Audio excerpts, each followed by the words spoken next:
My boss was my online boyfriend, but he didn't know that. He kept asking to meet in person. Gee, if we met, I might become a wall decoration the next day. Hence, I made a quick decision to break up with him. He got upset, and the whole company ended up working overtime. How should I put this? For the sake of my mental and physical health, maybe getting back together with him wouldn't be such a bad idea. I was dating my boss online. Meeting in person? That was never going to happen. He didn't even know his online girlfriend was one of his employees. Lately, my boss had been in a bad mood. Everyone could feel it, so everyone had been extra careful. Even the usual breaks had been cut short. The boss had been working crazy hours, and no one dared leave before him. So, our workdays had stretched to 11 p.m. or 12 a.m., and I was starting to get dark circles under my eyes. My skin had been looking worse, too. To be honest, I felt like I was probably the only one who knew the real reason behind his bad mood, but I couldn't tell anyone. The boss had had his heart broken, and unfortunately, the one who broke his heart was me. He didn't know that, though. It all started when my online boyfriend of 2 years wanted to meet up in person. We met on social media. He had posted something asking for advice. Why can't I find a girlfriend? I clicked on it, and the post said, I'm a man, 6 feet 2 inches, 183 pounds, 25 years old, Ivy League graduate, with a master's in management and engineering. I'm currently the vice president of a listed company, with an annual salary starting at $500,000. I own a car and a house, but my looks are just average. I've never had a girlfriend. So, what's the issue? The comments section was full of sarcastic remarks. Ugh, someone's fishing for compliments. Is this guy living in a dream world? Ivy League grad, just 25, and already a VP? Come on, get real. At least create a more realistic persona. As we all know, only family-run businesses give young people such high positions. But most of those rich kids study abroad. Being in a playful mood, I commented, maybe it's the looks. Post a photo and let's see. Then I closed the app. Not long after, I got a private message from the poster. Hi, can I send it to you privately? Though confused, I enjoy some drama, so I replied, sure. Then he sent me a photo. I almost spat my coffee out. He said he was 6 feet 2 inches. I'd believe 5 feet 0 inches. Maybe. It was a selfie, with his face covered by his hand, and the angle made his head look huge and his body tiny. His hair was sticking up like he'd just used some kind of hair gel, and he was wearing thick black-rimmed glasses, making him look both nerdy and awkward. But despite all that, his face was actually fine. Even though it was partially obscured, I could tell his lips, nose, and eyes all screamed handsome. Still, there was something about him that seemed oddly familiar. I mentally shouted, there are actually guys who don't realize they're good looking, while zooming in and out of the photo multiple times. With my helpful mindset, I typed out a few tips. Your clothes and selfie skills need work. Try frameless glasses, or better yet, wear contacts. And change your shooting angle. Tilt the phone slightly, making sure the charging port leans toward you. Also, try pants that are a bit looser, like casual black ones. He replied, thank you so much. I didn't think much of it and moved on, but the next day, he sent me photos of his makeover, taking my advice to heart. The day after that, again. Then it went on for a few more days. I was getting tired of it when he suddenly asked if he could add me as a friend on Facebook and offer me a thank you gift. If someone was offering money, I'd be crazy not to take it. So I gave him my profile link. Moments later, an account with a familiar profile picture sent me a friend request. Wait, wasn't this my boss? I panicked, almost accidentally accepting his friend request. My heart sank, and I quickly restricted the visibility of all the previous posts on my feed. My brain raced, wondering if I'd somehow linked my private Facebook account to my company info. Meanwhile, he was typing for what felt like forever before sending a message. Thanks for all the help these past few days. Here's a little something for you. And then, he sent me $7,000 via MetaPay with the note, voluntary gift. I was speechless. I compared his profile with the photo he sent me. Yep, it was the same guy, and he was indeed the boss of my company. I couldn't believe the sheer absurdity of the situation, but, after some hesitation, I accepted the money. After all, he didn't know it was me. The following days, I helped him tweak his photos and appearance, and soon, he was looking a lot better. But just when I thought I could quietly slip away, this guy confessed to me. First came the long, rambling messages, which I skipped over. Then, at the end, it wrote, actually, there's something I've wanted to say for a long time. I have feelings for you. I replied with an, the silence was deafening. Then I sent another, thanks, I guess? He instantly wrote back, huh? I said I have feelings for you. I wrote, and I said thanks. He insisted, no, I'm serious. I replied, I seriously appreciate it. I felt a headache coming on. Was this guy okay? He seemed to pause for a while before asking, regardless, can you give me a chance to pursue you? I didn't reply. That night, I couldn't sleep, something that didn't occur often. The next day onward, he started sending me messages every day, wishing me good morning, good afternoon, and good evening, as well as updates like him heading to work, arriving at the office, and starting his work. So, this was how he was trying to win me over. So impressive. I occasionally responded with short replies, and he seemed thrilled, like he'd won the lottery. I couldn't help myself and finally replied, please, you should read up on how to talk to women. He wrote, huh? I sighed. Great. Things took an unexpected turn a month later. I had been browsing videos of handsome guys and, without thinking, shared one with my best friend, but I accidentally sent it to him instead. I wrote, hot stuff. Wish I could just lick him. He replied with a question mark. By the time I saw the message, it was already too late to unsend it. It was only natural for people to like looking at pretty things, but for some reason, I felt a bit guilty. Just then, a message popped up. Is this your cup of tea? Then, a video arrived. It looked like it was filmed in a gym. The muscles weren't overly bulky, but rather beautifully defined, with smooth lines and a pale skin tone. The perfect V-line curved downward, disappearing into the gray workout pants below. As for the top, well, it was very pink. The man in the video seemed embarrassed, and by the end, his face was bright red. I asked, got more? Send me some more. The response came, more shy videos. I had to admit, this was working for me. I hadn't expected my usually composed boss to be so, well, you know, how should I put it? I found it unexpectedly thrilling. Just as I was enjoying the view, another Another message came through. If you agree to be my girlfriend, I'll send you these every day from now on. I'll make sure you don't need to look at others anymore. There were 4 main desires in life that everyone was after: money, power, fame, and lust. The first 3 didn't interest me, while the last one was definitely tempting. I replied, well, that doesn't sound too bad. It was just an online relationship anyway. Of course, there had to be conditions. No public announcements, no couple avatar, no video calls, no real-life meetings. He wasn't thrilled but agreed. And so, 2 years passed. As he became more stylish, I found myself enjoying his photos and videos more and more. I realized he could pull off all sorts of different looks. Just when I thought everything would continue like this, he suddenly brought up wanting to meet. I quickly wrote back, didn't we agree not to meet? This is just an online relationship, no real-life involvement. He replied, sounding frustrated, I know, I'm sorry, but I really want to meet you. I knew exactly what he was after. A couple of days ago, after my university reunion, a classmate confessed to me. I turned him down, and then he sent me a bunch of gross, cringe-worthy messages. I ended up calling him out on my social media, then deleted and blocked him. Since I was in a relationship now, this guy could see it. It seemed like he wanted to meet up and make his claim on me in person. I knew why we were keeping this whole thing online, and the answer was definitely no. After a week of him pestering me, I got fed up and told him I wanted to break up. He was utterly shocked, as if someone had just poured cold water on him. My phone buzzed with countless calls. Sighing, I turned my phone face down on the table. Just then, my manager, Leah Stouter, called out to me. Loren, take this proposal to Mr. Thompson. Everyone at the company knew Leah was into our boss, Benedict Thompson. Normally, she'd be thrilled to interact with him, but recently, he'd been in a bad mood, and the last time she tried to comfort him, she ended up being scolded, which was embarrassing. Since then, she'd kept her distance. I winced, forcing a smile. Ms. Stouter, I'm still 1 level below him. Isn't it inappropriate to approach him directly? Benedict was my online boyfriend. Although I had his contact through work,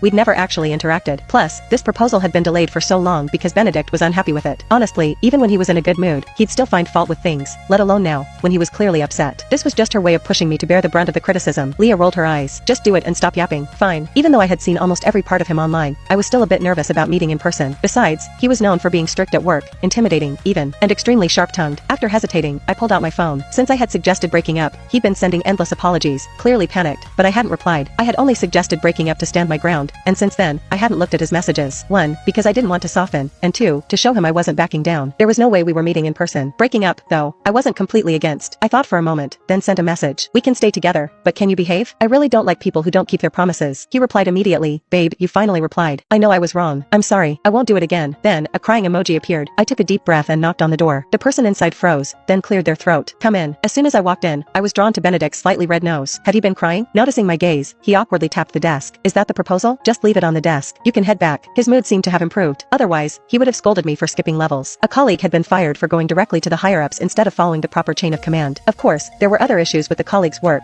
They weren't performing and didn't fully follow orders, but it was clear that skipping levels in the office was a major taboo. That proposal still wasn't quite right, so it got sent back. Leah handed it back to me. Left with no choice, I had to stay late to revise it. But Benedict seemed in a better mood today, leaving right on time. Since it was Friday, all the other colleagues, who'd been working late, also left early, so soon it was just me and a receptionist left in the office. I wasn't sure how long the revisions would take, so I told the receptionist to go ahead and leave, promising to turn off all the lights and lock up. Hours passed. Suddenly, I heard the sound of the door unlocking, and I froze, feeling a bit scared. Looking at the time, I realized it was already 10 p.m. Who could be coming now? I tried to calm myself, telling myself there was no such thing as ghosts, but my heart raced as I held my breath and stayed still. A familiar figure appeared, and when I saw his face, I couldn't help but relax. It was Benedict. What are you doing here by yourself? Aren't you going home? He asked, surprised to see me still working. I gritted my teeth inside. Well, it was his fault I was still stuck at work at this hour. This proposal is urgent. I'm worried it won't be feasible if I finish it tomorrow, so I thought I'd work overtime to perfect it tonight. Oh, that proposal. Benedict paused, then walked over to me. Let me explain it in more detail. It'll be easier to revise that way. My heart skipped a beat. Since we'd reconciled, I had to reply to his message, but I didn't want to keep opening my phone, so I had logged into my Facebook account on my computer. What should I do now? Benedict approached, saying, let me see your screen. My mind raced as I slowly navigated on my computer. Just as I had it ready, Benedict said, move over. Let me. Wait a second.